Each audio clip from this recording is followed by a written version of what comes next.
നമസ്കാരം, ലൂസ് ടോക്കിലേക്ക് സ്വാഗതം. നമസ്കാരം. കഴിഞ്ഞ 2 ദിവസം ഞാനില്ലായിരുന്നു, പകരം വിശാഖനായിരുന്നു. ശനിയാഴ്ച ഞായറാഴ്ച ഞാൻ ഓഫീസിലും ഇല്ലായിരുന്നു. കൃഷി കാര്യങ്ങൾ എന്തായി അത് ചോദിക്കാൻ വിട്ടുപോയി. ഞാൻ രാജ്മോഹനോട് കഴിഞ്ഞ പ്രാവശ്യം കൃഷിയുടെ കാര്യം പറയുമ്പോൾ ഒരു കാര്യം പറഞ്ഞിരുന്നു. ഈ ദിവസങ്ങളൊരു മഴ കിട്ടുമെന്ന് പറഞ്ഞായിരുന്നു. അതെ അതെ, ആ മഴ കുംഭമഴ ഞാൻ കുംഭമഴ തുടക്കം കിട്ടും, ഒന്നല്ല ഇനി ഒന്നുകൂടെ ഞങ്ങൾ പ്രതീക്ഷിക്കുന്നുണ്ട്. ഞാൻ പറഞ്ഞില്ലേ, അപ്പം ഞങ്ങൾ കാലം ഒരുക്കിയിട്ടിരിക്കുകയായിരുന്നു, പ്രത്യേകിച്ച് ചേനയുടെ സാധനം. മഴ കിട്ടിയതിന് പിറ്റേ ദിവസം ചേനയ്ക്കുള്ള കുഴി കുത്തുക എന്നുള്ള പണി.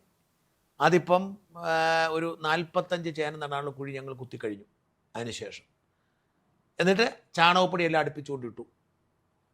നമ്മളിനി കുമ്പ് അവസാനിക്കുന്നതിന് മതി. ഞാൻ ഈ അമേരിക്കയ്ക്ക് പോകുന്നതിന് തൊട്ട് മുമ്പ് ആ ചേന മുറിച്ച് അതിന് വാവൊക്കെ നോക്കണം. നമ്മൾ ഈ നടുന്നതിനൊക്കെ നോട്ടമൊക്കെ ഉണ്ട്. ഞാൻ നിലവം കണ്ടൊരു 30 മൂട് വാഴ കഴിഞ്ഞ ദിവസം നട്ടു. അത് ശനിയാഴ്ചയായിരുന്നു. അന്ന് നട്ടതിന് പിന്നാലെ പെരുമഴ പെയ്തു. പക്ഷെ കപ്പയുടെ പണി തുടങ്ങി, കപ്പയുടെ തടവെടുപ്പ് തുടങ്ങി. പക്ഷെ ഞാൻ ചിലപ്പം വന്നിട്ട് നടത്തുള്ളൂ, എന്നാലും തടവെടുത്ത് ശരിയാക്കി വെച്ചിട്ടുണ്ട്. ആ ഒരു പണികൾ നടക്കുന്നു. പിന്നെ ബാക്കി ചേനയും ചേമ്പും ഒക്കെ പിന്നീടേ ഉള്ളൂ. എന്നാലും ഇത് കാലാവസ്ഥ ഇപ്പോൾ ഒരു മഴയും കൂടെ പ്രതീക്ഷിക്കുന്നുണ്ട്. ആ ഒരു മഴയും കൂടെ വന്നാൽ അപ്പം തന്നെ ചേന നടും. അന്നത്തെ ശനിയാഴ്ച നല്ല മഴയായിരുന്നു, നല്ല കനത്ത മഴ പെയ്തു. ഞങ്ങൾക്ക് അത്രയും ശക്തമായ മഴ കിട്ടിയില്ല. നിർമ്മാണം നല്ല മഴയായിരുന്നു. ഞങ്ങൾ എൻ്റെ അത്ര പക്ഷേങ്കിൽ പോലും മഴ കിട്ടി. ഒരു മഴയും കൂടെ കിട്ടിയാൽ നമുക്ക് ചേന നടാം. എനിവേ, അതാണ് നമ്മുടെ ഒരു കൃഷിയുടെ അവസ്ഥ. അതിന്റെ തിരക്കാണ് ഈ കൃഷിയായ കാരണം. എല്ലാ ദിവസവും ഇപ്പം ഒരു 3-3:30 ആകുമ്പോൾ മുതൽ ഭീകരമായിട്ട് പണിയാണ്, മടുത്തു പോകും. എനിവേ, ഇന്നത്തെ നമുക്ക് ഒരുപാട് വാർത്തകളുണ്ട്. നമുക്ക് 3 വാർത്തകളിലേക്ക് പോവാം. പ്രധാനമായും നമ്മൾ ചർച്ച ചെയ്യേണ്ടത് നമ്മുടെ പ്രധാനമന്ത്രിയുടെ ഇസ്രായേൽ സന്ദർശനം തന്നെയാണ്. അദ്ദേഹം പ്രധാനമന്ത്രി നരേന്ദ്രമോദി ഇസ്രായേലിലേക്ക് പോയിരിക്കുകയാണ്. അദ്ദേഹം ഇന്നും നാളെയും അദ്ദേഹം ഇസ്രായേലിൽ ഉണ്ടായിരിക്കും. ഇസ്രായേലിൽ പക്ഷേ ഇവിടെ പലപ്പോഴും വരുന്നൊരു ചോദ്യം, പെട്ടെന്ന് എന്താണ് ഇങ്ങനെ ഒരു നരേന്ദ്രമോദി അങ്ങോട്ട് പോകാനുള്ള കാരണം? പ്രത്യേകിച്ച് ഒരു യുദ്ധസമാനമായ അന്തരീക്ഷം ഇപ്പോൾ അവിടെ നിലനിൽക്കുന്നുണ്ട്. ഇറാനിലേക്ക് ഒരു ഏത് നിമിഷമാണെങ്കിൽ ഇസ്രായേൽ ആക്രമിക്കാം. അമേരിക്ക കൊണ്ടുവന്ന യുദ്ധവിമാനങ്ങളും യുദ്ധക്കപ്പലുകളൊക്കെ സൂക്ഷിച്ചിരിക്കുന്നത് അവിടെ ഇസ്രായേലിലാണ് സൂക്ഷിച്ചിരിക്കുന്നത്. അപ്പോൾ ഏത് നിമിഷമാണെങ്കിൽ യുദ്ധം ഉണ്ടാകാമെന്നുള്ളൊരു സാഹചര്യത്തിൽ ഒരു രാഷ്ട്രത്തലവന്മാർ സാധാരണ ഒരു രാജ്യത്ത് അങ്ങനെ പോകാറില്ല. മോദി എന്തുകൊണ്ട് പോയി എന്നുള്ളതാണ് ചോദ്യം. ഇവിടെ അതിലേക്ക് നമ്മൾ കടക്കുന്നതിന് മുമ്പ്, മോദിക്ക് മുമ്പ് ഒരു ഇന്ത്യൻ ഭരണാധികാരിയും ഇസ്രായേലിൽ പോയിട്ടില്ല. ഇല്ല, അത് ശ്രദ്ധിക്കേണ്ട കാര്യമാണ്. ആദ്യം 2017 മോദി ഇസ്രായേൽ സന്ദർശിക്കുമ്പോഴാണ് ആദ്യമായി ഒരു ഇന്ത്യൻ പ്രധാനമന്ത്രി ഇസ്രായേൽ. ഞാൻ ഇന്ന് അതിൻ്റെ ചരിത്രം ഒന്ന് ഇങ്ങനെ പരിശോധിക്കുക. നമ്മൾ അത്ഭുതപ്പെടുത്തിയത് അതിൻ്റെ പഴയ ചരിത്രം ഒന്ന് ബ്രീഫായിട്ട് പറയാം.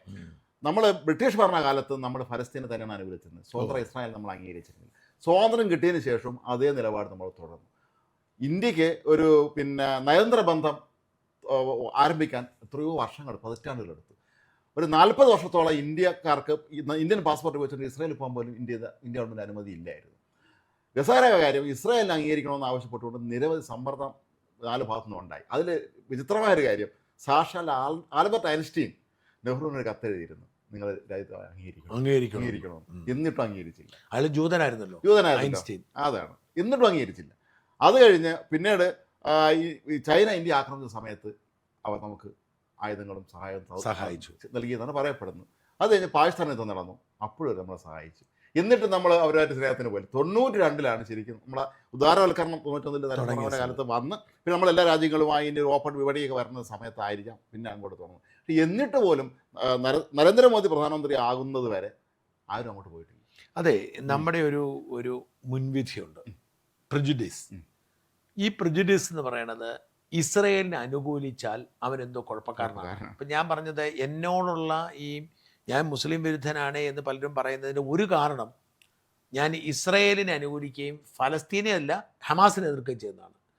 അപ്പോൾ ഈ ഒരു മുൻവിധി നമ്മുടെ സമൂഹത്തിൽ, പ്രത്യേകിച്ച് നമ്മുടെ ഈ നെഹ്റു മുതൽ ഈ വരെയുള്ള ഒരു സോഷ്യലിസ്റ്റ് ആറ്റിറ്റ്യൂഡായിരുന്നല്ലോ. അപ്പോൾ ഈ സോഷ്യലിസ്റ്റ് ആറ്റിറ്റ്യൂഡ്, ഇന്നലെ ഞാൻ രാജൻപിള്ളയുടെ ഇൻ്റർവ്യൂ എടുത്തു, മറ്റേ പോഡ്കാസ്റ്റ്. അത് മറുനാടൻ സ്പെഷ്യൽ പോഡ്കാസ്റ്റിൽ കിടപ്പുണ്ട്. ഇതിൽ അദ്ദേഹം പറഞ്ഞൊരു കാര്യമുണ്ട്. അതായത് ഈ 80കളിൽ ഇന്ദിരാഗാന്ധിയുടെ കാലത്ത്, 80 മരിക്കുന്നത്, അതിനു മുമ്പ് 70കളുടെ ഒടുവ് മുതൽ ഇന്ദിരാകാലത്ത് ഇവിടെ ഈ ഒരു സോഷ്യലിസ്റ്റ് കാഴ്ചപ്പാടാണ് ഭരിക്കുന്നത്. കോൺഗ്രസ് ആണെങ്കിലും നെഹ്റുവിയൻ സോഷ്യലിസം എന്നാണ് ഈ നെഹ്റു സോഷ്യലിസ്റ്റ് പ്രശ്നത്തിൽ പണമുള്ളവരോടുള്ള ഈ മാർക്സിസ്റ്റുകാർക്കുള്ള അതേ കലിപ്പ് കോൺഗ്രസിനുണ്ടായിരുന്നു. അന്ന് 97% ടാക്സ് എന്ന് പറയുന്നത്, ഇൻകം ടാക്സ് എന്ന് വെച്ചാൽ 100 രൂപ ലാഭം ഉണ്ടാക്കിയാൽ 97 രൂപ ടാക്സ് കൊടുക്കണം, 3 രൂപ കിട്ടത്തുള്ളൂ. ഇതായിരുന്നു അന്നത്തെ കാലം. അങ്ങനെയാണല്ലോ ഈ ദേശസാൽക്കരണമൊക്കെ നടന്നില്ലേ, ബാങ്കുകൾ. അത് തെറ്റായ ഒരു സാമ്പത്തിക നേതൃത്വം. അവസാനം ഈ അപ്പൻ ജനാർദ്ദനം പിള്ള വലിയ മുതലാളിയായിരുന്നു. അപ്പോൾ വലിയ മുതലാളി ഇയാൾ മോനോട് പറഞ്ഞാൽ ഇവിടെ നിന്നാ രക്ഷയില്ല, നീ സിംഗപ്പൂരിന് പൊക്കോളാൻ പറഞ്ഞിട്ട് വിട്ടാന്ന് പറഞ്ഞു രാജൻപിള്ളെ. അങ്ങനെയാണ് രാജൻപിള്ളെ അവിടെ പോയി ബിസിനസ് തുടങ്ങിയത്. അപ്പം അക്കാലത്ത് അത്തരം ഒരു കാലമായിരുന്നു നമ്മുടേതൊന്ന്. അതെ. അപ്പോൾ അതിൻ്റെ ഒരു പ്രതിഫലനമാണ് ഈ എന്താ പറയുക ഇസ്രായേലിനെ എതിർക്കുക. മാത്രമല്ല നമ്മൾ ഫലസ്തീൻ വാദികളോട് നമ്മളിപ്പോൾ അരാഫത്തിനെ നമ്മുടെ സ്വന്തം ആളായി കണക്കാക്കി. ഇന്ദിരാഗാന്ധി അദ്ദേഹം എൻ്റെ സഹോദരി എന്നാണ് വിശേഷിപ്പിച്ചിരുന്നത്. അദ്ദേഹം പണ്ട് ഏതൊരു ഉച്ചവഴി നടന്നപ്പോൾ ഇന്ദിരാഗാന്ധി ഇങ്ങനെ എൻ്റെ സഹോദരി നിന്ന് ചേർത്ത് പിടിക്കുന്ന ഒരു ചിത്രം വലിയ പ്രസിദ്ധമായി തോന്നും. കാരണം ഇത്രയും ഒരു വലിയ ഹൈറ്റൊക്കെയുള്ള ആളാണ്. അപ്പോൾ അത്രയും പിന്നെ അങ്ങനെ ഒരു ബന്ധം വന്നപ്പം ഈ മറ്റേ ഇസ്ലാമിക ഇതര രാജ്യങ്ങളിൽ ഫലസ്തീൻ അംഗീകരിച്ച ഒരു രാജ്യം ഇന്ത്യ ആയിരുന്നു. അപ്പോൾ എനിവേ ഇതെല്ലാം കഴിഞ്ഞിട്ട് ഇപ്പോൾ കാലം മാറി. മോദി വന്നതോടെ സിറ്റുവേഷൻ കംപ്ലീറ്റ്ലി മാറി. 2017 മോദി അവിടെ സന്ദർശിക്കാൻ പോയി. ഇന്ത്യക്ക് പിന്നീട് വലിയ സഹായങ്ങൾ എപ്പോഴൊക്കെ ആവശ്യമുണ്ട് അവിടെല്ലാം സഹായിക്കും. ഏറ്റവും പ്രധാനപ്പെട്ടത് മൊസാദ് ഇന്ത്യയുമായി ബന്ധപ്പെട്ട് ഒരുപാട് ഇന്റലിജൻസ് വിവരങ്ങൾ കൈമാറുന്നുള്ളൂ. കാശ്മീർ തീവ്രവാദികളൊക്കെ അടക്കം നമുക്ക്. അപ്പോൾ ഇപ്പോൾ പോകാനായിട്ട് ഇപ്പം പ്രത്യക്ഷത്തിൽ പറയുന്നത് പ്രതിരോധ കരാറടക്കം. അപ്പം നമ്മൾ എപ്പോഴും മനസ്സിലായി, ഞാൻ ഇസ്രായേലിൽ പോയ ആളാണ്. അപ്പോൾ ഇസ്രായേലിലെ നമുക്ക് വിശ്വസിക്കാൻ കഴിയാത്ത സ്ഥലം മരുഭൂമിയായിരുന്നു.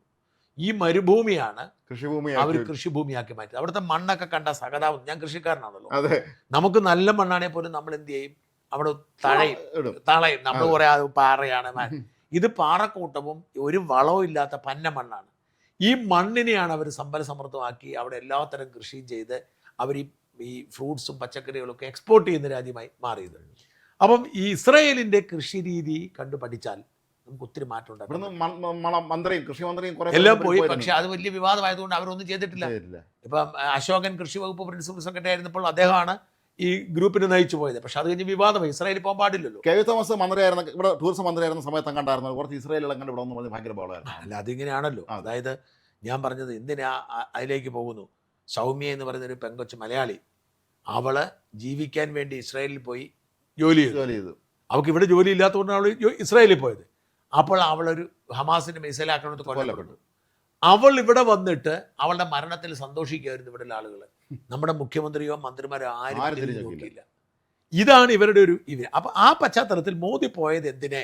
ഒന്ന് തീർച്ചയായിട്ടും നമ്മൾ കാർഷിക മേഖലയിൽ ഉണ്ടാവും, പ്രതിരോധ മേഖല. അയൺ ഡോം പോലും നമുക്ക് തരുമെന്ന് പറയുന്നുണ്ട്. അതെ, അതുപോലെ ഡേവിഡ് സ്ലിംസ് ആരോ ദീർഘദൂര വ്യോമ പ്രതിരോധ മിസൈൽ പ്രതിരോധ സംവിധാനമാണ്. മറ്റേത് ഹ്രസ്വദൂരമാണ് ഡേവിഡ് സ്ലിങ്സ് അയൺ ഡോം തരുന്നത്. അപ്പം നമ്മൾ അവിടുന്ന് ഇതെല്ലാം മേടിക്കാൻ പോകുന്നു. മാത്രമല്ല ഇതേ സമയത്ത് തന്നെ ഈ എല്ലാ മേഖലയിലും പ്രത്യേകിച്ച് ഈ നിർമ്മിതി ബുദ്ധിയുടെ കാര്യത്തിൽ നമ്മൾ മുമ്പിലാണ്. അതെ, ഈ ലോകം ഏറ്റവും കൂടുതൽ ലീഡ് ചെയ്യുന്ന നമ്മൾ. അതുകൊണ്ടാണ് കഴിഞ്ഞ ദിവസം ഡൽഹിയിൽ നിർമ്മിതി ബുദ്ധിയുടെ ഉച്ചകോടി നടത്തിയത്. അപ്പം എല്ലാ കമ്പനികളുടെ പ്രതിനിധികളെത്തി.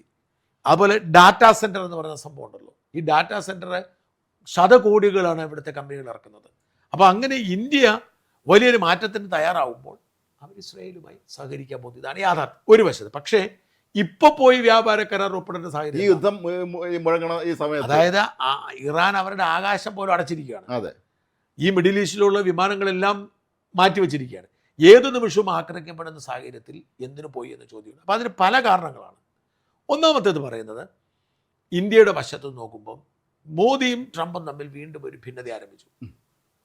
നമുക്കറിയില്ല, വ്യാപാര കരാറിന്റെ കാര്യത്തിൽ ഫോൺ എടുത്തില്ല. അപ്പം ട്രംപിന്റെ പ്രശ്നം വളരെ സിമ്പിളാണ്.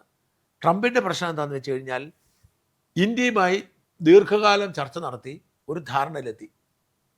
ഇനി ഒപ്പുവെച്ചാൽ മതി. അതിനകത്ത് ഈ സെക്ടർ ബേസ് ആയിട്ടുള്ള ചില ചർച്ചകൾ കൂടിയേ ബാക്കിയുള്ളൂ. നയപരമായ ചർച്ച പൂർത്തിയായി. ഈ നയപരമായ ചർച്ചയിൽ അമേരിക്കയ്ക്കുള്ള ഗുണം അവരുടെ ഒട്ടുമിക്ക സാധനങ്ങൾക്കും ഇങ്ങോട്ട് നികുതി ഇല്ലാതെ കൊണ്ടുവരേണ്ടി വരും. ഇന്ത്യക്കുള്ള ഗുണം 18% നികുതി അടയ്ക്കണമെന്ന് പറഞ്ഞാലും പാകിസ്ഥാൻ അടക്കം ബംഗ്ലാദേശ് അടക്കം എല്ലാ രാജ്യങ്ങളെക്കാട്ടിലും കുറവാണ് നമ്മുടേത്. അപ്പം നമ്മുടെ സാധനങ്ങളൊക്കെ ആയിരിക്കും അവിടെ ഡിമാൻഡ്. ഇത് തമ്മിലൊരു, അപ്പം ഇന്ത്യക്ക് 0, അമേരിക്കക്കാർക്ക് 0 നികുതി മതി, ഇന്ത്യക്ക് 18% കൊടുക്കണമെന്നൊരു ബഹളമുണ്ട്. പക്ഷെ ബഹളം ഉണ്ടെങ്കിൽ പോലും വിപണി ഉണർന്നു. കാരണം നമ്മുടെ ഉൽപ്പന്നങ്ങളോട് കോമ്പീറ്റ് ചെയ്യാൻ മറ്റൊരു രാജ്യത്തിനും കഴിയുന്നില്ല. ഇങ്ങനെ ഒരു ധാരണ എത്തിയപ്പോഴാണ് സുപ്രീം കോർട്ട് എടുത്ത് ആ ടാക്സ് മാറ്റിയത്. അപ്പോൾ ഇപ്പൊ ട്രംപ് തൽക്കാലത്തേക്ക് ഒരു 15 പ്രഖ്യാപിച്ച് 10 നടപ്പിലാക്കി. എനിക്ക് സംശയം കൂടെ ഉള്ളതിൽ ട്രംപ് ജഡ്ജസിനെ ചീത്ത വിളിക്കുന്നുണ്ട്. അവിടെയുള്ള നമ്മുടെ നാട്ടിലെ പോലെ ജഡ്ജസിനെ വിമർശിക്കാനുള്ള സംവിധാനം ഉണ്ടോ? അതെന്നാ പ്രശ്നം എന്ന് വെച്ചാൽ, ഈ ജഡ്ജസിനെ ആരാ നിയമിക്കുന്നത്?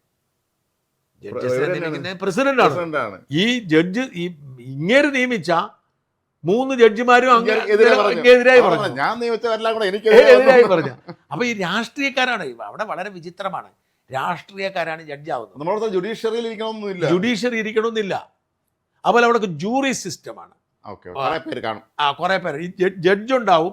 സുപ്രീം കോടതി ഇനി അങ്ങനെ ആയിരിക്കത്തില്ല. താഴത്തെ കോടതിയിൽ ജൂറി സിസ്റ്റമാണ്. ഈ ജൂറി ആരാണ്? ജൂറി എന്ന് പറഞ്ഞാൽ ആരും ജൂറി ആവും. ഇപ്പം എനിക്കും ജൂറി ആവാം. നമ്മൾ അവിടെ സ്ഥിരമായി താമസിക്കുകയാണെങ്കിൽ നമുക്കൊരു കത്ത് വരും, നിങ്ങൾ ജൂറിയിലേക്ക് തിരഞ്ഞെടുത്തിരിക്കുന്നു. അപ്പോൾ നമ്മൾ ഈ കേസിൻ്റെ ഡോക്യുമെൻ്റ് തരും. നമ്മൾ ഈ കേസ് ആരോടും ചർച്ച ചെയ്യരുത്, കുടുംബത്തോട് പോലും ചർച്ച ചെയ്യരുത്.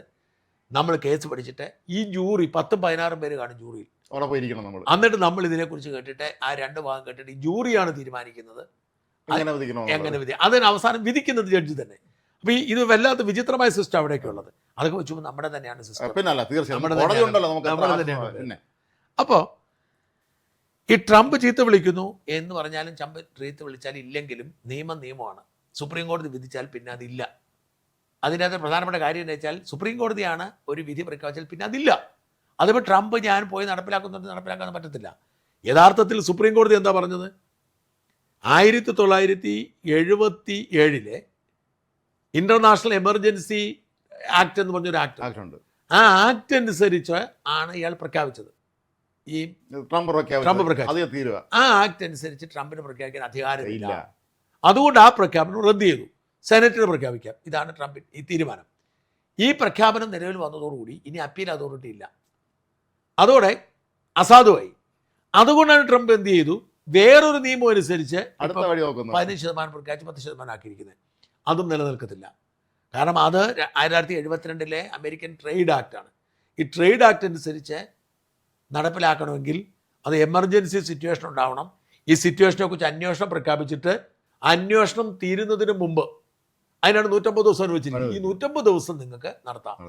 ഈ 150 ദിവസത്തിന് ശേഷം അന്വേഷണം പ്രഖ്യാപിച്ച് ഇങ്ങനെ എമർജൻസി ഉണ്ടെന്ന് തിരിച്ചറിയുകയും ഇത് കോൺഗ്രസ് റാക്ടിഫൈ ചെയ്യണം. അത്രയും വലിയ ഫോർമാലിറ്റീസ് ഇന്നും ബാക്കിയുണ്ട്. അപ്പം ഒരിക്കലും 150 ദിവസം കഴിഞ്ഞ് മാറ്റാൻ പറ്റില്ല. ഇനി വെച്ചാലും വെക്കാൻ പറ്റുന്ന ഈ 10%, 15% വരെ എന്നാണ് പറഞ്ഞിരിക്കുന്നത്. 15% വരെ. അപ്പം ഇവിടുത്തെ പ്രശ്നം ഇന്ത്യക്കും പാകിസ്ഥാനും ശ്രീലങ്കയ്ക്കും ഇറാനും 15% ആണെങ്കിൽ പിന്നെ എന്തിനാണ് ഇന്ത്യ കരാർ ഒപ്പുവെക്കുന്നത്? അതിന്റെ ആവശ്യമില്ല. എല്ലാവർക്കും നമ്മൾ എന്തിനാ കരാർ ഒപ്പിടാൻ പോകണ ആവശ്യമില്ല. അപ്പോൾ രാജ്മോഹൻ ആ ഒരു കരാറൊന്നും ഇന്ത്യ പിന്മാറാതിരിക്കാൻ മോദിക്ക് പറ്റത്തില്ല. കാരണം നമുക്ക് 18% ആക്കി തരികയും ബാക്കി രാജ്യങ്ങൾക്ക് അതിൽ കൂടുതലാവുകയും ചെയ്തിട്ടും രാഹുൽ ഗാന്ധി പറഞ്ഞത് ഇവിടെ ഭയങ്കര കുഴപ്പമാണ്. ഇന്നലെ രാഹുൽ ഗാന്ധി ചോദിക്കുന്നൊരു ചോദ്യം കഴിഞ്ഞ് ഞാൻ ഞെട്ടിപ്പോയി. രാഹുൽ ഗാന്ധി ചോദിച്ചു, മോദിക്ക് ധൈര്യമുണ്ടോ കരാറിൽ റദ്ദാക്കാൻ? അതിന് കരാറായിട്ടില്ലല്ലോ. ഇല്ലാത്ത കരാർ എങ്ങനെ റദ്ദാക്കുന്നത് ആരെ ചോദിച്ചിട്ടുണ്ടത്? ഇല്ലാത്ത കരാറൊക്കെ റദ്ദാക്കുന്നത് ആരാണ് ഇതൊക്കെ പഠിപ്പിച്ചു? അതാണ് മനസ്സിലാവാത്തത്. അപ്പൊ പക്ഷെ മോദിക്ക് ഈ കരാറിൽ ഒപ്പുവെക്കാൻ പറ്റത്തില്ല. ഒപ്പുവെച്ചാൽ വലിയ രാഷ്ട്രീയ തിരിച്ചടി മോദിക്ക് ഉണ്ടാവും. കാരണം 18% ആക്കിയപ്പോൾ നമുക്ക് അഡ്വാൻറ്റേജ് ഉണ്ടായിരുന്നു. ഇപ്പൊ നമുക്ക് അഡ്വാൻറ്റേജ് ഇല്ല. എല്ലാവർക്കും തുല്യമായിരിക്കുമ്പോൾ ഈ പറയുന്ന കരാർ ഒപ്പുവെച്ചാൽ നമ്മൾ ഒരു കാര്യവുമില്ലാതെ അമേരിക്കൻ ഉൽപ്പന്നങ്ങൾ ഇറക്കുമതി ചെയ്യണം. അതുകൊണ്ട് ആ കരാർ സാധ്യത അസാധുവായി പോയി. ഇതാ ട്രംപിനെ ചൂട് പിടിപ്പിച്ചിട്ടുണ്ട്. കലതുള്ളിയിരിക്കുകയാണ്. അപ്പോൾ ഒരു പക്ഷേ ഈ വിഷയത്തിൽ ട്രംപിനെ ഒന്ന് തണുപ്പിക്കാൻ വേണ്ടി ഇസ്രായേൽ നല്ല ബന്ധമാണ് നെതന്യാഹുവിനെ പറഞ്ഞത് ബോധ്യപ്പെടുത്താൻ പോയതാവാം. ഒരു മധ്യസ്ഥൻ എന്നുള്ള നിലയിൽ കാരണം ട്രംപിന്റെ സ്വഭാവം ആർക്കും പിടിച്ചു നിൽക്കത്തില്ല. നിങ്ങൾ ആലോചിച്ച് നോക്കൂ, യുക്രൈനോട് എന്താ പറഞ്ഞത്? നിങ്ങളുടെ രാജ്യം നിങ്ങൾ ഇസ്രായേലിന് വിട്ടുകൊടുത്തേക്കാനാവും. അല്ല റഷ്യക്ക് ഇറാനിലെ പ്രശ്നം നടത്തിയ ജനങ്ങളെടുത്ത് പറഞ്ഞു ഞങ്ങൾ നിങ്ങളെ കൂടെ ചെയ്തോ എന്ന് പറഞ്ഞു. ഇത്രയും പേര് കൊല്ലപ്പെട്ടപ്പോൾ ഞങ്ങൾക്ക് അങ്ങോട്ട് വരുന്നില്ല എന്ന് പറഞ്ഞു.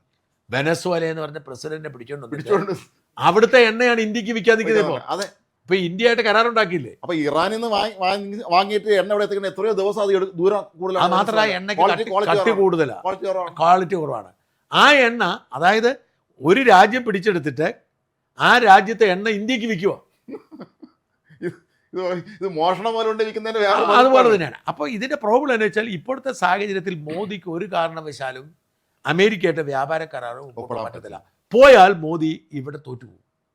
കാരണം കർഷക പ്രക്ഷോഭം ഉണ്ടാവും, മാത്രമല്ല രാജ്യത്തെ വഞ്ചിച്ചു എന്നൊരു തോന്നലുണ്ടാവും.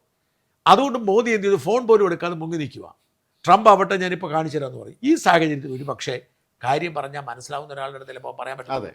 ട്രംപിനടുത്ത് ആർക്കും ഒരു കാര്യം പറഞ്ഞ് ബോധ്യപ്പെടുത്താൻ വിശ്വസിക്കാൻ പറ്റില്ല. ആ സാഹചര്യത്തിൽ നെതന്യാഹുവിനെ കണ്ട് കാര്യങ്ങൾ പറഞ്ഞ് എങ്ങനെയെങ്കിലും ട്രംപ് അണ്ണനോട് പറയണം, കോംപ്ലിമെന്റ്സ് ആക്കണം എന്ന് പറഞ്ഞാവാനാണ് ഒരു സാധ്യത. മറ്റൊരു സാധ്യത, ഞാൻ ഈ അന്താരാഷ്ട്ര വാർത്തകൾ കണ്ടപ്പോൾ 3-4 സാധ്യത. രണ്ടാമത്തെ സാധ്യത എന്ന് പറയുന്നത് ഇറാനെ മേൽ ആക്രമിക്കാൻ ട്രംപിന് വലിയ താല്പര്യമില്ല. ഇസ്രായേലാണ് ഇസ്രായേൽ നിർബന്ധിക്കുന്നു, നിങ്ങൾ ആക്രമിച്ചു, ഞങ്ങൾ ആക്രമിക്കുമെന്ന് പറഞ്ഞുകൊണ്ടിരിക്കുന്നു. അപ്പോൾ സൗദി അറേബ്യയും UAE-യും ഖത്തറും ഒക്കെ പിണങ്ങും. ട്രംപ് നിവൃത്തിയില്ലാത്തത് കൊണ്ടാണ് ആക്രമിക്കുന്നത്. അതുകൊണ്ട് മോദിയെ പറഞ്ഞു വിട്ടതായിരിക്കും. എൻ്റെ നീ 10 ദിവസം 15 ദിവസം നീട്ടിയതിൽ അതിന്റെ ഭാഗമായി പോയി സെറ്റ് ചെയ്യാൻ പറഞ്ഞ മോദിയെ പറഞ്ഞു വിട്ടതായിരിക്കാം, ട്രംപ് പറഞ്ഞു വിട്ടതായിരിക്കാം. അതിന് സാധ്യത. നമ്മുടെ വിഷയമൊക്കെ നമുക്ക് തീർക്കാം, നീ ആദ്യം നെതന്യാഹുവിനെ തലവേര് തരാൻ പറഞ്ഞ് വിട്ടതാവാനുള്ള സാധ്യതയുണ്ട്. ഇത്തരം പല സാധ്യതകളാണ് നമ്മൾ ഇതുമായിട്ട് ബന്ധപ്പെട്ട് കാണുന്നത്. എന്തായാലും ചരിത്രപരമാണ് സന്ദർശനം എന്ന കാര്യത്തിൽ തർക്കമൊന്നും വേണ്ട. ഒരു ഇന്ത്യൻ പ്രധാനമന്ത്രി വേറെ രാജ്യത്ത് യുദ്ധം നടക്കുന്ന സമയത്ത് അവിടെ പോയിട്ടില്ല. യുദ്ധം ഏത് നിമിഷം ഉണ്ടാകാന്നുള്ള മാത്രമല്ല, ഈ പറഞ്ഞതുപോലെ അവരുടെ വിമാനങ്ങളും കപ്പലും എല്ലാം കൊണ്ട് സൂക്ഷിക്കുന്നത് ഇസ്രായേലിലാണെന്നുള്ളതാണ്. അതെ അതെ. എന്നിട്ട് പോലും നമുക്ക് അടുത്ത വിഷയത്തിലേക്ക് കടക്കാം. മോഹൻലാൽ പറയൂ. ഈ പിണറായി സർക്കാരിന്റെ എല്ലാ PR തന്ത്രങ്ങളും പാളി. ഇപ്പോൾ അവസാനത്തെ ഒരു ശ്രമമായിട്ടാണെന്ന് ലാലേട്ടൻ തന്നെ കൊണ്ടുവന്ന് രണ്ടുപേരും കൂടെ ചേർന്നൊരു ഞാൻ ഈ രാജ്മോഹന്റെ അഭിപ്രായത്തോട് യോജിപ്പുള്ള ആളല്ല. ഈ PRS തന്ത്രങ്ങൾ പാളി എന്ന് നമ്മളൊരു സന്തോഷത്തിന് വേണ്ടി പറയുന്നതാണ് എനിക്ക് തോന്നുന്നത്. നമ്മുടെ ഒരു സുഖം, പിണറായിയുടെ തന്ത്രം പാളി, പിണറായിക്ക് പണി കിട്ടിയെന്ന് കേൾക്കുമ്പം ഈ പിണറായി മാറണമെന്ന് ആഗ്രഹിക്കുന്ന നമുക്ക് യഥാർത്ഥത്തിൽ കഴിഞ്ഞ ഒരു 2 ആഴ്ച കൊണ്ട് CPIM നടത്തുന്ന ഈ PR വർക്കുകൾ ഫലം കാണുന്നുണ്ടെന്നാണ് എനിക്ക് തോന്നുന്നത്. കാരണം നമ്മളതിന് 2ആയിട്ട് കാണണം. കോൺഗ്രസ് എന്താണ് പ്രതികരിക്കുന്നത്? ഇപ്പം നിങ്ങൾ വെളിയിലേക്ക് ഇറങ്ങിക്കഴിയുമ്പോൾ ഇപ്പോൾ KSRTCയിലെ മാത്രം നോക്കുക, ഓരോ സംഭവവും പൊളിക്കാവുന്നതാണ്. ഇവർ പറഞ്ഞൊക്കെ നുണയാണ്. ഉദാഹരണത്തിന് അവർ പറയുന്നു വർഗീയ ലഹളകളില്ലാത്ത 10 വർഷം. ഇത് കേട്ടാൽ ശരിയാ, കഴിഞ്ഞ 10 വർഷം വർഗീയ ലഹളയില്ല. അടുത്ത ചോദ്യം, ഇതിനു മുമ്പത്തെ 5 വർഷം വർഗീയ ലഹള ഉണ്ടായിരുന്നോ? അല്ല അല്ല, ഉമ്മൻചാണ്ടിയുടെ കാലത്ത് വർഗീയ ലഹള ഇല്ലായിരുന്നല്ലോ. എത്ര വർഷങ്ങൾക്ക് മുമ്പ് നടന്നില്ല. അപ്പൊ പിന്നെ ഇവർ പറയുന്ന ഈ തരത്തിൽ ഇവർ പച്ച കള്ളം പ്രചരിപ്പിക്കുകയാണ്. ഞാൻ കഴിഞ്ഞ ദിവസം രാത്രി പാപ്പനംകോട് വഴി രാത്രി ഇങ്ങോട്ട് യാത്ര ചെയ്ത് വരുമ്പോൾ പാപ്പനംകോട് റീജിയണൽ വർക്ക്ഷോപ്പിന്റെ മുന്നേ ബസ്സുകൾ ഇങ്ങനെ നിരത്തി ഇട്ടിരിക്കുകയാണ്.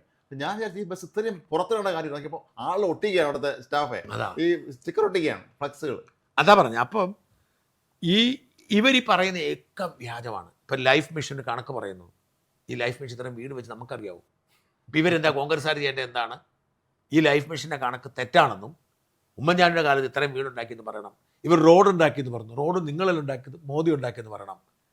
ഇവർ വിഴിഞ്ഞുണ്ടാക്കിയെന്ന് പറഞ്ഞു, അതല്ല ഉമ്മൻചാണ്ടി ഉണ്ടാക്കിയെന്ന് പറയണം. അപ്പോൾ ഈ അവകാശവാദങ്ങളെല്ലാം പൊളിച്ചെടുക്കേണ്ട ബാധ്യത കോൺഗ്രസിനുണ്ട്. പക്ഷേ ഉമ്മൻചാണ്ടി സർക്കാർ നമ്മുടെ നാട്ടിൽ ചെയ്ത എത്രയോ നല്ല കാര്യങ്ങൾ ജനങ്ങളിലേക്ക് എത്തിക്കാൻ കോൺഗ്രസ് അന്നും കഴിഞ്ഞിട്ടില്ല. അന്നല്ല, ഇന്ന് ചെയ്തില്ല മാത്രമല്ല, ഇരുണ്ട യുഗം എന്ന് പറഞ്ഞ് അവർ പ്രചരിപ്പിക്കുമ്പോൾ അങ്ങനെ അല്ല, അതായിരുന്നു സുവർണ്ണ യുഗം എന്ന് പറയേണ്ട ബാധ്യത ഇവർക്കൊണ്ട് പറയുന്നില്ല. അതായത് കോൺഗ്രസിൻ്റെ സൈബർ ഇടത്തിൽ അക്ഷരാർത്ഥത്തിൽ പൊളിഞ്ഞു. അതിൻ്റെ കാരണമുണ്ട്.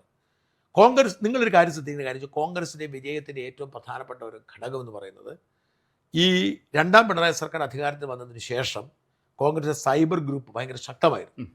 അപ്പോൾ ഈ ശക്തമായ സൈബർ ഗ്രൂപ്പാണ് പുതുപ്പള്ളി തെരഞ്ഞെടുപ്പും തൃക്കാക്കര തെരഞ്ഞെടുപ്പും മുതൽ നിലമ്പൂർ തെരഞ്ഞെടുപ്പ് എല്ലാം നേതൃത്വം കൊടുത്തിരുന്നു. അപ്പം CPIM കൊണ്ടിരുന്ന എല്ലാ ക്യാപ്സ്യൂളും ഇവർ പൊളിക്കും. കുറേ പിള്ളേരാ. ഉദാഹരണത്തിന് പുതുപ്പള്ളിയിൽ ഒരു കാര്യം നോക്കുക, ഉമ്മൻചാണ്ടിയുടെ കാലത്തെ പാലമാണെന്ന് പറഞ്ഞ് ഒരു പാലം അവരുണ്ടാക്കി. അതായത് അങ്ങോട്ട് കടക്കാൻ പറ്റില്ല. എന്നാൽ ഇത് വാസവന്റെ പാലമാണെന്ന് തെളിയിച്ചു. അപ്പൊ ഇത്തരത്തിൽ ഇവരുടെ എല്ലാ ക്യാപ്സ്യൂളുകളും പൊളിച്ചിരുന്നു. പക്ഷെ 2 പ്രശ്നങ്ങൾ ഈ സൈബർ വിങ്ങും കോൺഗ്രസ് നേതൃത്വമായിട്ടുണ്ടായി. ഒന്ന്, രാഹുൽ മാങ്കൂട്ടത്തെ പിന്തുണച്ചു. രാഹുൽ മാങ്കൂട്ടത്തിനെതിരെ അച്ചടക്ക നടപടി എടുത്ത കോൺഗ്രസിന്റെ VD സതീശനെ മറ്റും അവരെ ഹീറോ ആക്കുന്നതിന് പകരം വിമർശിച്ചു. 2, റിപ്പോർട്ടർ ചാനലുമായിട്ടുള്ള ഈ ഒത്തുതീർപ്പ് അത് ഇവർ സ്വീകരിച്ചില്ല. 3, ദീപ്തി മേരി വർഗീസിനെ ഇവർ പിന്തുണച്ചു മേയറാവാൻ.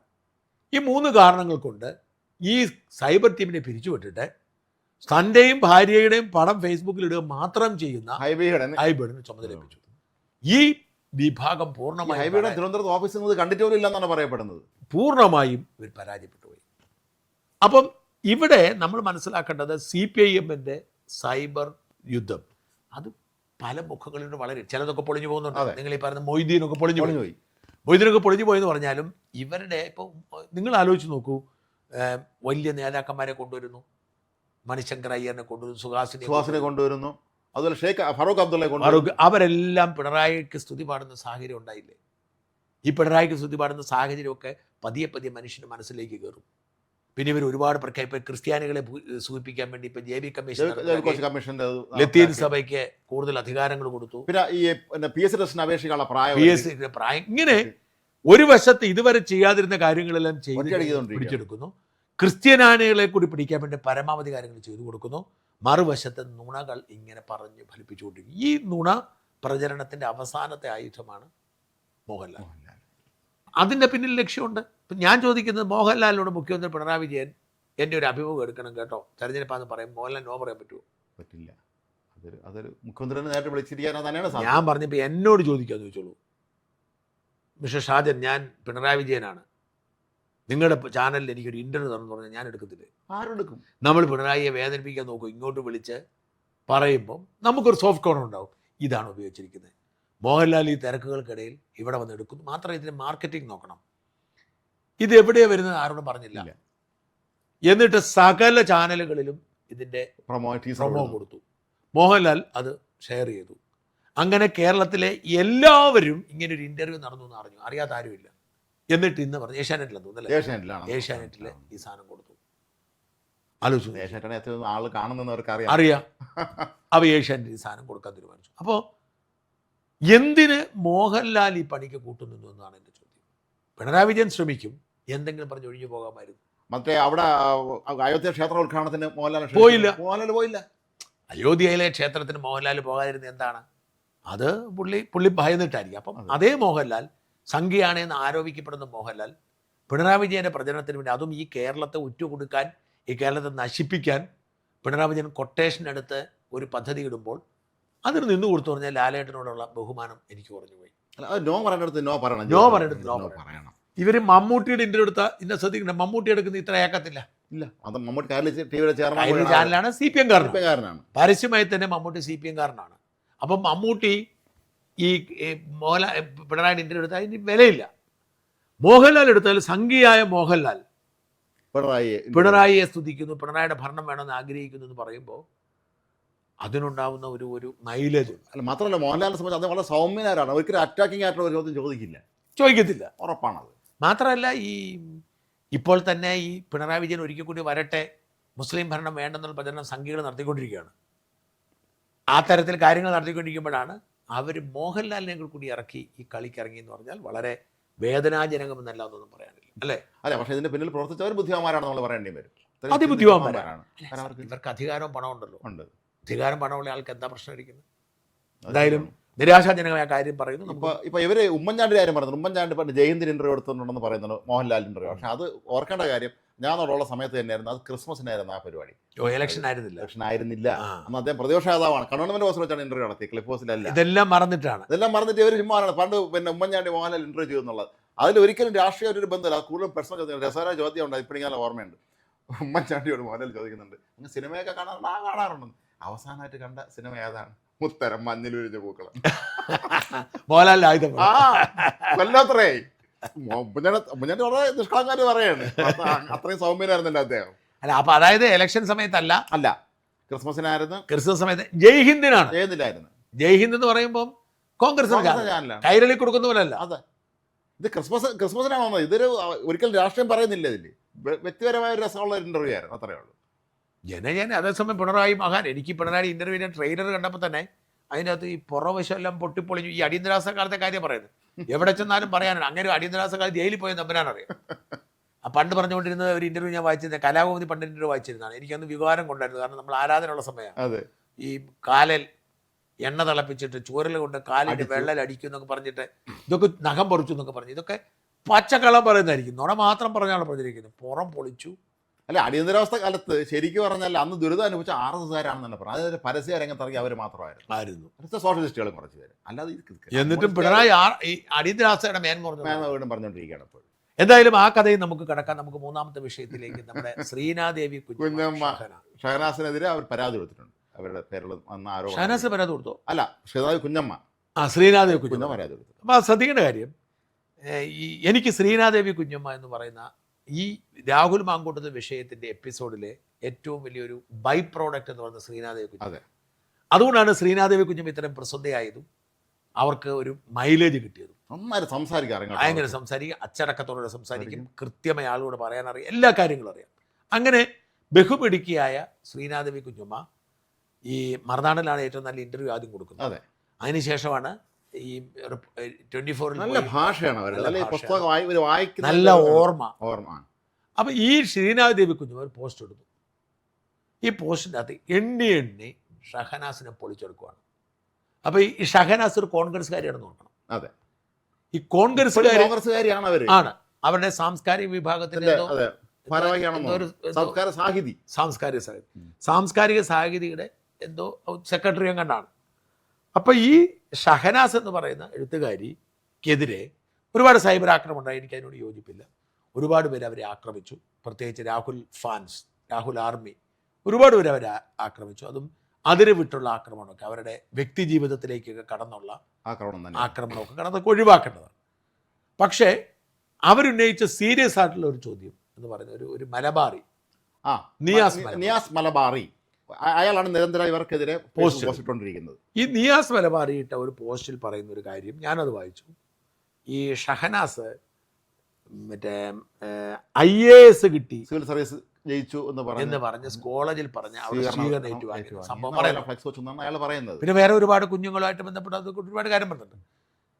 ഇത് ഒരിക്കൽ പോലും അവര് അതിനെക്കുറിച്ച് അഭിപ്രായം അറിയിച്ചിട്ടില്ല. ഒരിക്കൽ രാഹുൽ ഈശ്വർ ഒരു ചാനൽ ചർച്ചയിൽ ഇക്കാര്യം അപ്പൊ അവർ ചിരിച്ചോളൊന്നും വേണ്ടിയില്ല. അപ്പൊ അങ്ങനെ ഒരു സംഭവം ഉണ്ടായിട്ടില്ലെങ്കിൽ ഉണ്ടായിട്ടില്ലെന്ന് പറയണം. അങ്ങനെ ഉണ്ടായിട്ടുണ്ട്, പിന്നെ എന്തിനാണ് അങ്ങനെ നുണ പറഞ്ഞത് എന്ന് പറയണം. ഉണ്ടായിട്ടുണ്ടെങ്കിൽ പറയാം. എനിക്കൊരു എന്റെ ചെറിയ പ്രായത്തിൽ എനിക്ക് അബദ്ധം പറ്റിയാണെന്ന് പറഞ്ഞാൽ. അപ്പൊ ഈ ശ്രീനാദേവി ചെയ്തിരിക്കുന്നത് എന്താ വെച്ചാൽ ഈ വിവരം എല്ലാം പറഞ്ഞ് ഗവർണർക്കും മുഖ്യമന്ത്രിക്കും DGPക്കും വിജിലൻസുകാർക്കും UPSCക്കും ഒക്കെ പരാതി കൊടുത്തിരിക്കും. ഈ പരാതി അതിനിർണായകമായ ഒന്നായി മാറാൻ സാധ്യതയുണ്ട്. ഞാൻ വളരെ രസകരം എനിക്ക് തോന്നിയത്, ഈ പരാതി ഇവരിങ്ങനെ പോസ്റ്റ് ഇട്ടല്ലോ പരാതി, ഈ ഷഹനാസ് ഇതിനും മറുപടി പറയുന്നില്ല. പകരം ഇവരെ എന്താണ് അമ്മായി എന്ന് വിളിച്ച് വേറെ വ്യക്തികളെ അധിക്ഷേപിക്കുന്നു. എനിക്കൊരു 30-32 വയസ്സിൽ കൂടുതൽ ആ ശ്രീനാദേവിക്ക് കാണത്തില്ല. അതെ, ഷഹനാസിന് മകളും കൊച്ചുമകളും ഉണ്ടെന്ന് തോന്നുന്നു. മകളൊക്കെ MBBS പഠിക്കാന്ന് പറഞ്ഞു. ആ ഷഹനാസ് അവരെക്കാൾ പകുതി പ്രായം കാണാം, അല്ലെങ്കിൽ പകുതിയിലേ പോലും അവർക്ക് എന്തായാലും ഷഹനാസിന് 50-ന് മേലെ പ്രായം കാണും. ഈ ഷഹനാസ് ഈ ശ്രീനാദേവിയെ അമ്മായി എന്ന് വിളിക്കണമെങ്കിൽ അതൊരു വല്ലാത്ത മാനസികാവസ്ഥ തന്നെയാണ്. മാത്രമല്ല വിവാഹത്തിന് ക്ഷണിക്കണമെന്ന് പറഞ്ഞിട്ടുണ്ട്. അതെന്നാന്നറിയോ, രാഹുൽ മാങ്കൂട്ടത്തിൽ കല്യാണം കഴിക്കുമെന്ന് ഓർത്താണ് ശ്രീനാദേവി കഴിയുന്നതെന്ന് പറഞ്ഞ് ഇവർ കുറെ നുണ പറഞ്ഞിട്ടുണ്ട്. അപ്പൊ അത് ഉന്നയിച്ചുകൊണ്ട് കല്യാണത്തിന് പരോക്ഷമായി ആ മറുപടി ഒട്ടും ഞാൻ ശ്രീമതി ഷഹാനസിനോടുള്ള എല്ലാ ബഹുമാനം, ഞാൻ അവർ ഒരു പരിപാടി കണ്ടിട്ടുണ്ട്. അതായത് കോട്ടയത്ത് എൻ്റെ ഒരു സുഹൃത്ത് രശ്മി പ്രകാശ് എന്ന് പറയുന്ന എൻ്റെ ഒരു സുഹൃത്തുണ്ട്, ഇംഗ്ലണ്ടിലുള്ള. അവളുടെ ഒരു കവിതാ സമാഹാരത്തിൻ്റെ പ്രകാശനം കോട്ടയത്ത് വെച്ച് നടന്നിരുന്നു. ആ പ്രകാശനത്തിൽ ഇവരും വന്നിരുന്നു, ഷഹനാസും വന്നിരുന്നു. അപ്പം എനിക്ക് പറയാനുള്ളത്, എനിക്ക് അവരോട് ബഹുമാനം ഉണ്ടായിട്ടുള്ളൂ. ഈ ആക്ഷേപങ്ങളൊക്കെ ഉണ്ടായപ്പോൾ ഞാൻ ഇതുവരെ അവരെ കുറിച്ച് മോശമായിട്ടൊന്നും പറഞ്ഞു, സ്വന്തമായിട്ട് പബ്ലിക്കേഷൻ സ്ഥാപനമൊക്കെ ഉള്ളതാണ്. പക്ഷേ ഈ ആരോപണങ്ങൾക്ക് മറുപടി പറയാതിരിക്കുകയും അതിനുശേഷം ഒരാൾ ഉന്നയിക്കുന്ന ആളെ അമ്മായി എന്നൊക്കെ വിളിച്ച് അധിക്ഷേപിക്കുകയും വിവാഹത്തിന് ക്ഷണിക്കണം എന്നൊക്കെ പറയുകയൊക്കെ ചെയ്യുന്നത് ഒരു അൺഎത്തിക്കലായിട്ടുള്ള അതിര് കടന്നുള്ള, അല്ലേ? മാത്രമല്ല ഇപ്പോഴും കോൺഗ്രസിന്റെ നേതാക്കൾ ആരും ഇതിനെക്കുറിച്ച് ഒന്നും തന്നെ പറയുന്നതുമില്ല. അല്ല, ഇവർ പെട്ടിരിക്കുന്ന കാര്യം എന്ന് വെച്ചാൽ കുറേ പെണ്ണുങ്ങൾ ചാടി ഇറങ്ങിയിട്ട് ആ ആവേശം കണ്ടിട്ടാണ് VD സതീശനൊക്കെ രംഗത്തിറങ്ങിയതും രാഹുലിനെ പുറത്താക്കിയത്. ഇപ്പം രാഹുൽ 3 കേസിലും ജാമ്യം കിട്ടി. 3 കേസിലും ജാമ്യം കിട്ടിയിട്ട് രാഹുലിന്റെ കേസ് ഏതാണ് തീരുന്ന അവസ്ഥയിലേക്ക് വന്നു. ഈ 3 കേസും ഉത്തരവും കൂടെ വന്നതോടുകൂടി അല്ലെങ്കിൽ തന്നെ കേസ് നിലനിൽക്കത്തില്ല. അപ്പം രാഹുൽ 18 ദിവസം അനാവശ്യമായിട്ട് ജയിലിൽ കിടന്നത് മാത്രം വെച്ചു. അപ്പോൾ ഈ രാഹുൽ ഫാക്ടർ വലിയ ഘടകമാണ്. രാഹുലിനെ വേട്ടയാടി അനാവശ്യമായ രാഹുലിനെ ഉപദ്രവിച്ചു എന്നൊരു തോന്നൽ പൊതുവെ സമൂഹത്തിനുണ്ട്. ഈ പശ്ചാത്തലത്തിൽ കോൺഗ്രസ് പാർട്ടി നേതൃത്വം പതിയെ മിണ്ടാതിരിക്കുകയാണ്. പക്ഷേ ഇപ്പോഴും ഷഹനാസിനെ പോലുള്ള കുറച്ച് പേർക്ക് മര്യാദയ്ക്ക് പറ്റുന്നില്ല, അവർ ബഹളം വെച്ചുകൊണ്ടിരിക്കുന്നു. പക്ഷേ ശ്രീനാദേവി കുഞ്ഞമ്മ വളരെ കൃത്യമായി ഷഹനാസിനെ പൊളിച്ചടുക്കി. ഷഹനാസിനെ പരാതി വളരെ പ്രധാനപ്പെട്ടതാണ്. അവരിന്നൊരു പ്രതികരണം ഇട്ടിട്ടുണ്ട്. പക്ഷെ അത് ഇതിനെക്കുറിച്ചല്ല, അവരുടെ കേസുമായി ബന്ധം. ആ കേസ് അവർ പറഞ്ഞ കുറച്ച് കാര്യങ്ങളുണ്ട്. അതായത് ഇവര് കോടതി പോകാത്തതുകൊണ്ടാണല്ലോ നോൺ ബെയിലബിൾ. നമ്മൾ അറിയിക്കണം നിർബന്ധമൊന്നുമില്ല. കാരണം ഈ പോലീസുകാരാണ് അറിയിക്കേണ്ടത്. നമുക്കിതിൻ്റെ സമൻസ് വന്നാൽ ഒരു സമൻസ് അറിഞ്ഞു കാണത്തില്ല ഇങ്ങനെ കേസുണ്ട്. അങ്ങനെ വരുമ്പോൾ സ്വാഭാവികമായിട്ടും കോടതി ജാമ്യമില്ലാ വകുപ്പിൽ അറസ്റ്റ് കൊണ്ട് ഈ അറസ്റ്റ് വന്നാൽ പിടിച്ച് ജയിലിടത്തില്ല. ഷഹനാസ് ചെയ്ത മാതിരി അവിടെ ചെല്ലുക, കീഴടങ്ങുക എന്നാണ് പറയുന്നത്. കീഴടങ്ങുക, ജാമ്യം എടുത്ത് പോരുക, അതേ സംഭവിച്ചിട്ടുള്ളൂ. പക്ഷേ ഷഹനാസ് അതേക്കുറിച്ച് പ്രതികരിക്കുകയും 24-നെ ആഞ്ഞു പിടിക്കുകയൊക്കെ ചെയ്യുമ്പോൾ ഈ ശ്രീനാദേവി കുഞ്ഞമ്മ പറഞ്ഞ ആരോപണങ്ങളെക്കുറിച്ച് കൂടി പ്രതികരിക്കാൻ ബാധ്യസ്ഥയാണ് അല്ലേ? അത് തീർച്ചയായും. അത് ഷഹനാസ് ഇതുവരെ ചെയ്തിട്ടില്ല എന്നുള്ളത് സങ്കടകരമാണ്. യഥാർത്ഥത്തിൽ ഷഹനാസിൻ്റെ പോരാട്ടത്തിനോട് യോജിപ്പേ എനിക്കുള്ളൂ. ഏതെങ്കിലും ഒരു പുരുഷൻ മോശമായി പെരുമാറിയാൽ മൗനം പാലിക്കേണ്ട കാര്യമില്ല, ശക്തിയായി പ്രതികരിക്കണം, ശക്തമായി പ്രതികരിക്കണം. പക്ഷേ പറയുന്നത് വാസ്തവമായിരിക്കണം, പറയുന്ന കാര്യങ്ങൾ ഉറച്ചു നിൽക്കണം, ഇങ്ങോട്ട് വരുന്ന ആരോപണങ്ങൾ കൃത്യമായ മറുപടി പറയും, വിശദീകരണം കൊടുക്കണം. അപ്പോൾ ഷഹനാസിനെ ശ്രീനാദേവി കുഞ്ഞമ്മ കൃത്യമായി ചില ചോദ്യങ്ങൾ ചോദിച്ച് രംഗത്ത് വരുമ്പോൾ അതിന് ഉത്തരം പറയേണ്ട ബാധ്യത ഷഹനാസിനുണ്ട്. അത് പറയാതെ ഒഴിഞ്ഞു മാറുന്നത് ഒട്ടും തൃപ്തികരമല്ല, ആദരണീയമല്ല. നന്ദി, നമസ്കാരം.